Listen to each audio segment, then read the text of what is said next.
राज्यभरामध्ये महाराष्ट्र दिनाचा उत्साह बराच पाहायला मिळतोय।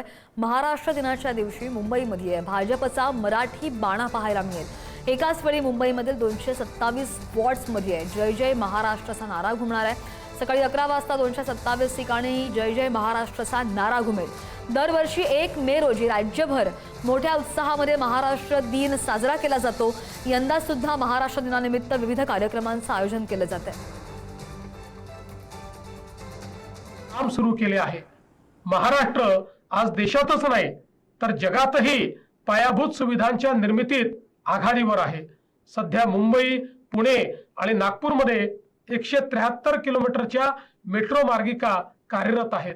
दरवर्षी 50 किलोमीटरची मेट्रो सेवेत येईल असे नियोजन केले आहे। समृद्धीच्या साथीला शक्तीपीठ येतो आहे।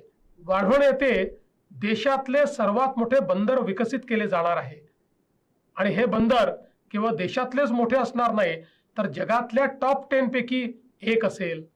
आज महाराष्ट्र दिनी मला एक अत्यंत आनंदाची बातमी सांगायची आहे। मुंबई पुणे एक्सप्रेसवे वरील 13.3 किलोमीटरचा मिसिंग लिंक प्रकल्प आज जनतेकरता खुला होतोय।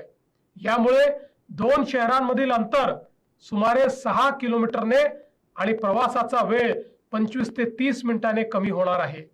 आमच्यासाठी विकास केवळ रस्ते आणि मेट्रो पुरतं मर्यादित नाही तर विकास म्हणजे प्रत्येक माणसाचे जीवन उंचावणे हा आहे।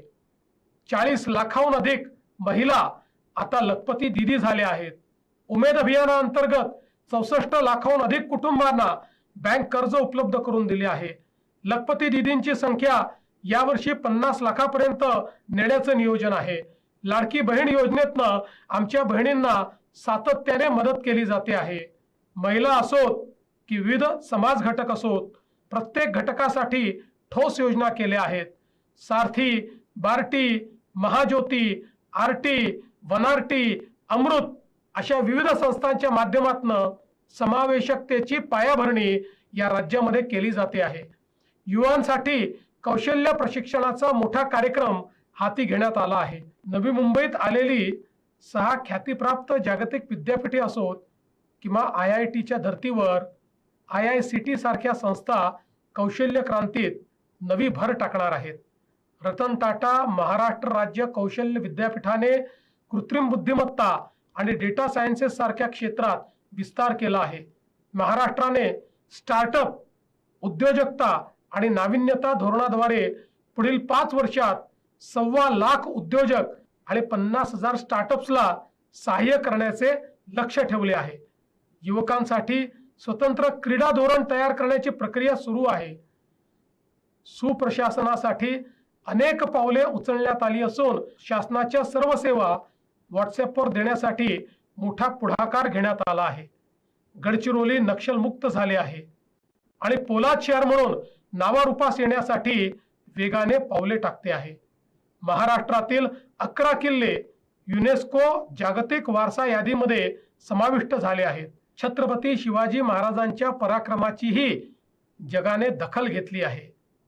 महाराष्ट्र अधिक मजबूत आहे, अधिक आत्मनिर्भर आहे, अधिक महत्वाकांक्षी आहे।